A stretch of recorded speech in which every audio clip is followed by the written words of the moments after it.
memang di sini saya menemukan ada benang merah antara kedua bidang studi ini, pekerjaan sosial dengan pendidikan masyarakat. Memang keduanya sama-sama untuk ingin meningkatkan kesejahteraan dari masyarakat, untuk meningkatkan kemandirian. Mungkin yang membedakan adalah bagaimana penanganannya atau bagaimana intervensinya.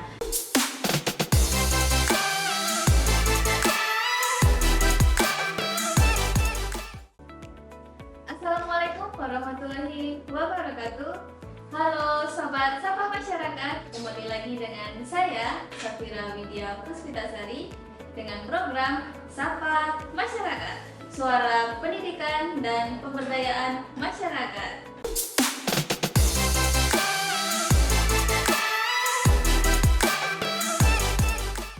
Nah, dalam episode kali ini kita akan ngobrol-ngobrol santai dengan siapa? Dengan dosen muda, cantik, dan bertalenta. Nah, apa sih yang akan kita obrolin? Nantinya kita akan ngobrol tentang profesi apa aja sih yang bisa dijalani oleh teman-teman mahasiswa setelah lulus dari program studi pendidikan masyarakat. Nah, langsung aja ya kita sambut.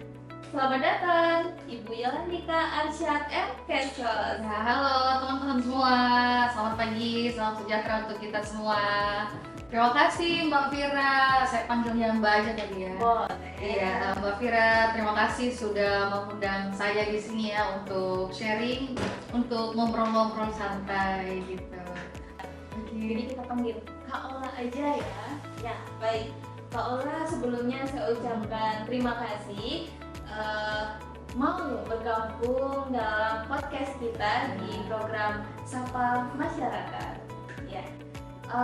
Kalau dilihat dari profilnya Kak Ola yang sudah tertampil di depan, menarik sekali nih. Latar belakang pendidikannya dari Kak Ola, yaitu pernah menempuh pendidikan di STKS Bandung. Iya, betul.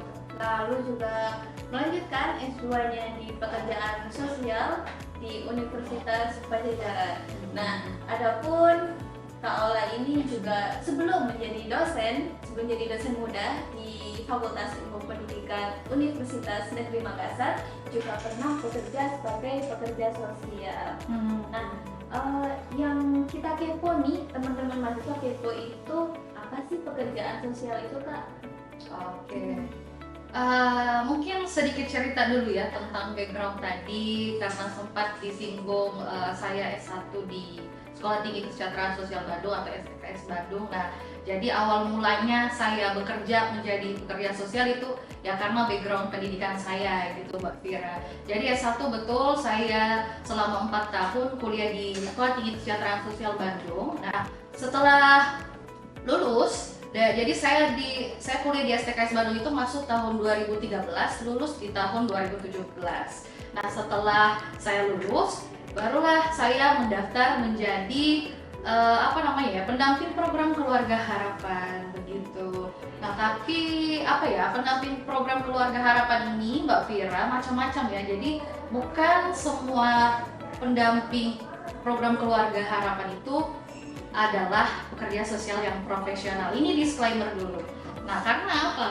Karena pekerja sosial profesional itu sudah diatur dalam Undang-Undang Nomor 14 Tahun 2019, yang mana pekerja sosial profesional itu adalah seseorang yang punya keterampilan dan profesionalitas dalam menyelenggarakan proses kesejahteraan sosial yang diperoleh dari mana? Dari pendidikannya, dari latar pendidikan yang berasal dari S1 atau D4 pekerjaan sosial ataupun ilmu kesejahteraan sosial gitu. Dan juga sudah memperoleh sertifikasi profesi dari Asosiasi Pekerjaan Sosial Profesional Indonesia. Nah, kenapa bisa pendamping PKH itu ada yang profesional, ada yang tidak? Karena pendamping program Keluarga Harapan itu tidak semuanya adalah lulusan dari pekerjaan sosial ataupun kesejahteraan sosial. Jadi karena waktu itu setelah lulus bersamaan dengan open recruitment dari pendamping Keluarga Harapan, akhirnya saya mencobalah, siapa tahu rezeki dan siapa tahu bisa menimba pengalaman, menerapkan apa yang yang sudah saya dapatkan di bangku kuliah ke pekerjaan saya. Nah, akhirnya saya mendaftarlah menjadi program keluarga harapan. Oke, baik. Seru juga ya. Iya. Nah, tapi yang kita kepo nih Kak, Kak Ola mendaftar sebagai pekerja sosial itu ketika lulus S1 atau lepas lulus S2 ya? Oke, setelah lulus S1. Nah, tapi bisa cerita pengalaman ini? Oke. Ya, ini menarik ya dari pekerjaan sosial di semasa kuliah. Jadi karena kami sekolahnya itu sarjana terapan ya, otomatis kami juga lebih banyak prakteknya dibanding dengan teori-teori yang kami dapatkan dalam kelas. Nah, sejak saya kuliah itu saya sudah berkecimpung menangani permasalahan-permasalahan sosial, Mbak Vira. Jadi kalau di STKS itu kami ada praktikum, mungkin kalau di perguruan tinggi negeri namanya mungkin magang atau misalnya PPL atau KKN mungkin ya Kak. Tapi di sana kami namanya praktikum. Dan itu kami langsung berhadapan dengan permasalahan-permasalahan sosial. Kami ada 3 kali praktikum. Nah, praktikum pertama itu kami mungkin hanya mengidentifikasi permasalahan sosial apa yang ada di waktu itu kami praktikumnya di wilayah perkotaan di Kota Bandung. Jadi kami identifikasi ada permasalahan sosial apa di kelurahan itu, dan kami juga petakan ada potensi atau sumber sosial apa yang bisa dimanfaatkan untuk memecahkan permasalahan sosial ini. Nah, itu praktikum 1. Dan kemudian praktikum 2 kami lebih ke arah yang mikro. Maksudnya itu kami praktik langsung bagaimana cara menangani permasalahan-permasalahan klien yang ada di panti-panti rehabilitasi. Waktu itu saya bertugas di panti rehabilitasi anak Cengkareng. Nah, itu kami 2 bulan di sana. Wah, itu seru sekali Mbak Vira. Dari praktikum 2 itu kalau bisa dikatakan saya sangat jatuh cinta terhadap profesi Peksos ini. Karena di situ saya melihat banyak sekali permasalahan-permasalahan anak, bukan saja anak yang ditelantarkan, tapi ada anak jalanan, anak yang mendapatkan kekerasan seksual, pelecehan dan lain sebagainya. Dan di situ saya mengambil salah satu permasalahan untuk diselesaikan. Gitu. Kemudian di praktikum 3 itu kami berpraktik di masyarakat desa. Nah, di situ kami melakukan kegiatan pemberdayaan masyarakat begitu.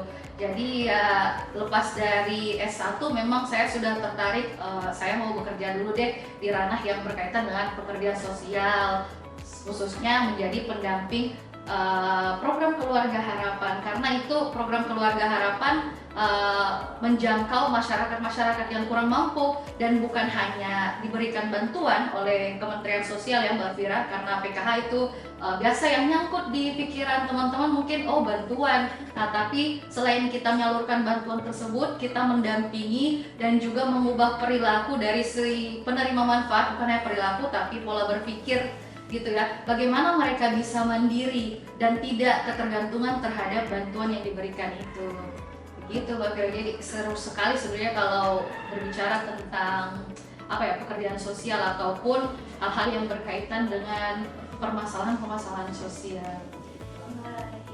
Jadi pekerjaan sosial ini sebenarnya juga selaras ya, berhimpitan dengan pendidikan masyarakat. Nah, yang saya tangkap dari Kak Ola pengalamannya bahwa pekerja sosial itu nggak hanya menampung atau menerima masyarakat yang menerima bantuan, dan juga dilatih untuk mereka bisa berdaya mandiri agar tidak ketergantungan.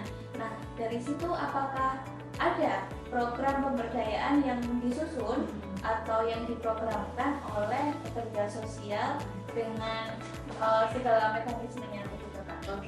Oke. Nice question Mbak Vira.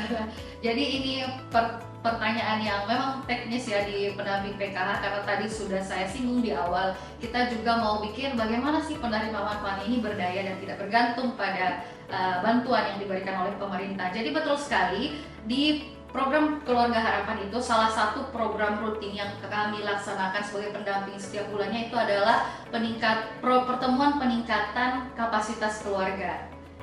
ya, atau P2K2 tuh singkatannya. Nah, di P2K2 ini si pekerja sosial atau si pendamping PKH ini memberikan edukasi ataupun semacam bisa dikatakan penyuluhan macam-macam. Ada yang berkaitan dengan pengasuhan anak, pendidikan anak, manajemen keuangan keluarga, ada perlindungan anak, ada tentang kesejahteraan keluarga. Nah, itu kami berikan informasi kepada penerima manfaat. Nah, selanjutnya ada program-program lain yang juga berkaitan dengan supaya menunjang kesejahteraan ataupun kemandirian dari si penerima manfaat PKH ini, di mana si pendamping program Keluarga Harapan ini harus aktif gitu, mencari tahu ada program apa sih sebenarnya di pemerintah kota misalnya atau pemerintah provinsi yang bisa dimasuki ataupun bisa diberikan kepada penerima manfaat untuk supaya mereka lebih berdaya. Contohnya ada program kelompok usaha bersama, atau KUBE. Saya kebetulan juga mendampingi, di mana itu berbentuk kelompok ya, 8-10 orang. Nah, itu dibentuk penerima manfaat yang sudah punya usaha atau mau berwirausaha, mau mencoba kegiatan usaha ya. Nah, itu dikumpulkan, kemudian kita buat proposal usahanya, difasilitasi oleh pendamping PKH, kemudian itu diserahkan kepada dinas sosial ataupun kementerian sosial. Nah, nanti kalau di ACC tuh proposalnya, mereka bisa mendapatkan dana ataupun bantuan untuk mereka bikin usaha gitu. Jadi dari hal itu mereka kita coba berdayakan bagaimana untuk berwirausaha, menumbuhkan jiwa-jiwa wirausahanya mereka bisa mandiri dan harapannya sih bisa graduasi ataupun bisa keluar dari kepesertaan PKH gitu. Karena kan ya namanya bantuan itu sifatnya hanya stimulan ya, atau ya tidak bisa berkelanjutan, kan nggak bisa ya kita bergantung pada bantuan begitu. Jadi harus kita berdayakan bagaimana masyarakat itu berdiri di atas kaki mereka sendiri. Oke, seru sekali nih. Nah, kalau dari ceritanya Kak Ola, yang bisa saya garis bawahi ya, bahwa penerima manfaat atau namanya tadi KPH ya, PKPM PKH ya, gitu. Bantuannya hanya bersifat sementara, hanya stimulus. Jadi dari pekerja sosial itu mereka wajib memberikan atau memberdayakan dari masyarakat itu agar tidak selalu mendapatkan bantuan. Jadi jika bantuan itu tidak tidak berlanjut, maka dia sudah bisa berdiri di kakinya sendiri. Nah, yang saya tertarik sebenarnya dari program ini itu juga berkesinambungan loh dengan kita di Prodi Pendidikan Masyarakat, karena teman-teman mahasiswa ini dari Sobat Sapa Masyarakat dalam perkuliahannya itu juga dilatih untuk membuat program pemberdayaan, entah itu penyuluhan, sosialisasi, seminar, dan pelatihan apapun itu untuk kemajuan masyarakat. Nah,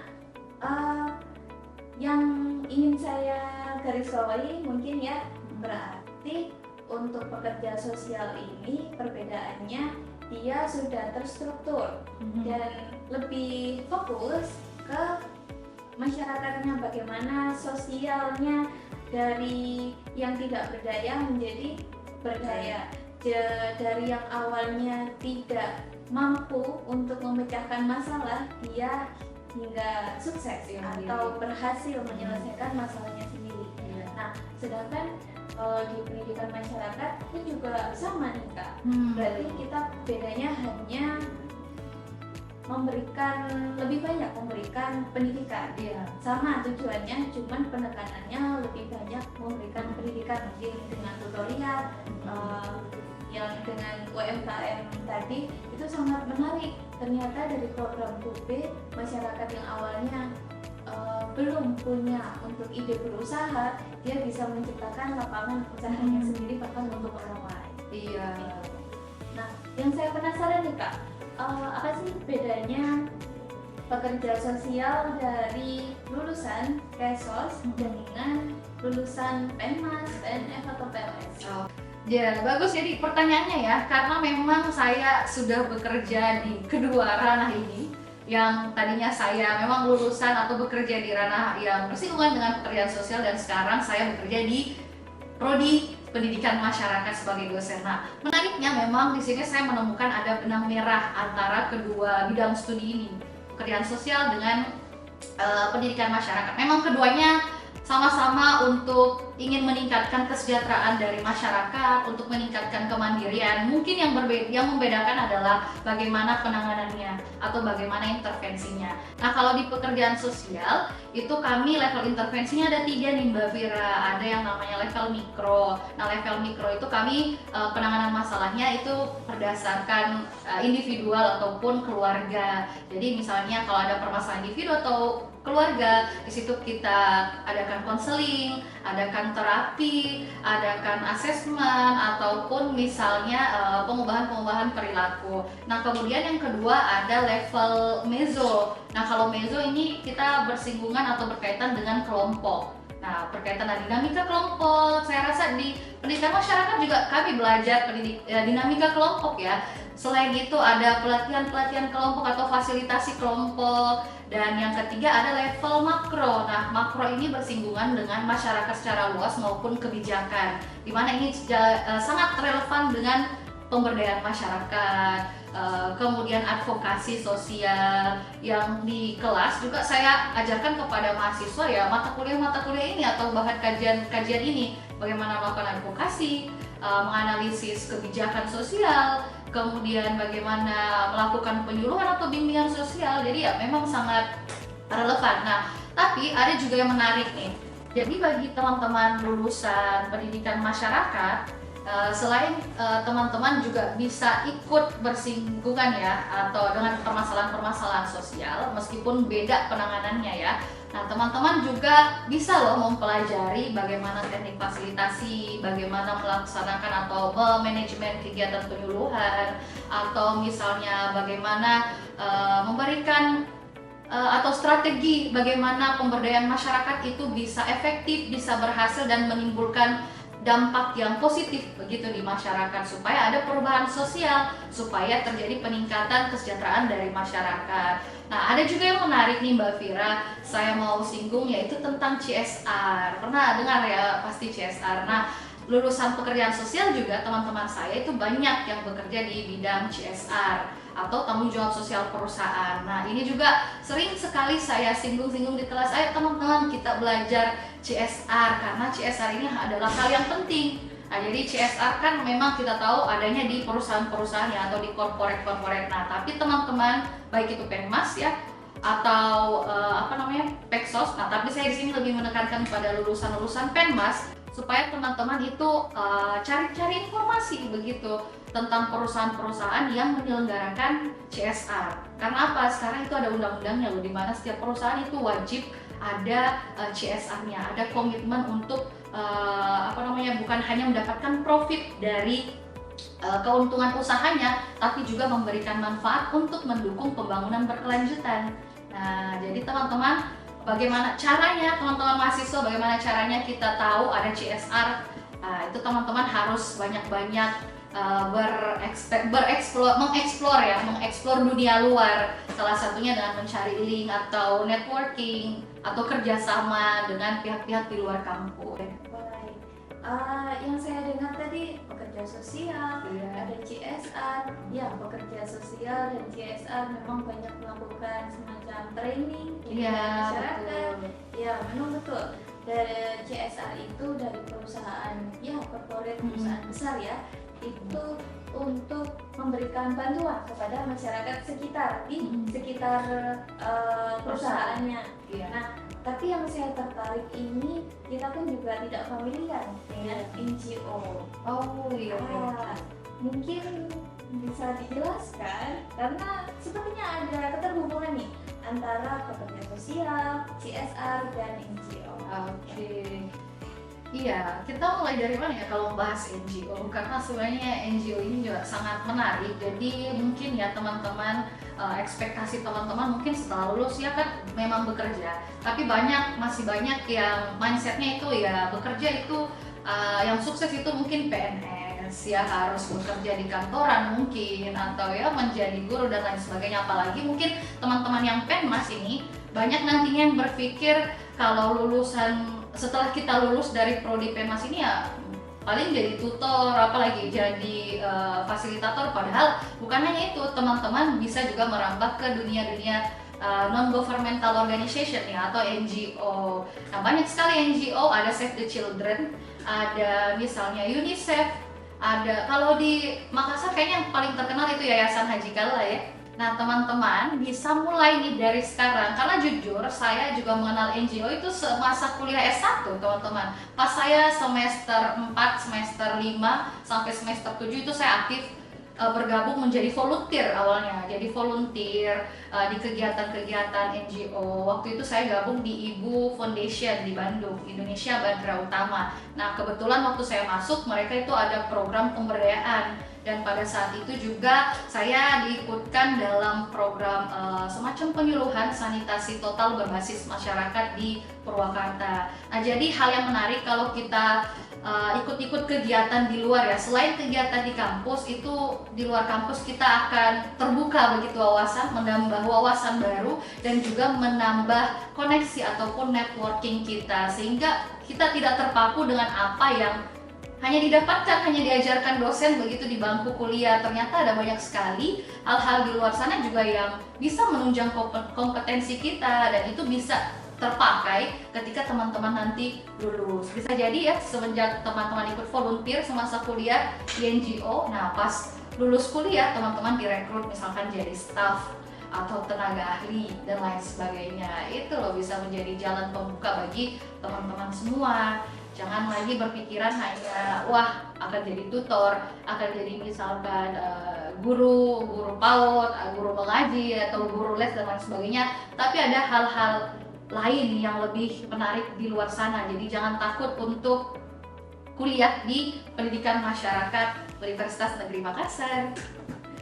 Wah, bagus sekali nih materi atau ngobrol kita ya hari ini. Benar-benar sesuai dengan salam di awal tadi, dosen muda, cantik, bertalenta. Ternyata memang kaya sekali ya pengalamannya, entah itu dari bidang kuliahnya, entah itu dari riwayat pekerjaannya. Wah, hebat sekali. Pasti nih teman-teman mahasiswa sangat terinspirasi lah dengan Kak Ola sebagai dosen muda di kampus kita tercinta di Universitas Negeri Makassar. Iya. Oke, terima kasih Kak Ola, ngobrol-ngobrolnya seru banget ya. Sobat-sobat masyarakat sudah nggak bingung lagi nih ya, karena kalau setelah lulus nanti mereka nggak akan terpikir lagi, saya nanti kalau lulus mau jadi PNS lah. Nggak harus ya, nggak harus, karena pekerjaan di luar sana juga banyak yang sangat menjanjikan, seperti trainer di CSR, di NGO, maupun jadi pekerja sosial. Nah, sekarang pekerjaan sosial juga jadi ASN ya, nah betul teman-teman. Jadi mulai dibuka mindset-nya teman-teman bahwa lulusan kita nanti nggak hanya jadi tutor di PKBM, nggak harus bikin PKBM-nya dulu baru jadi ketuanya, dan nggak harus jadi guru PAUD ya, banyak sesuai dengan keahlian dari teman-teman itu sendiri.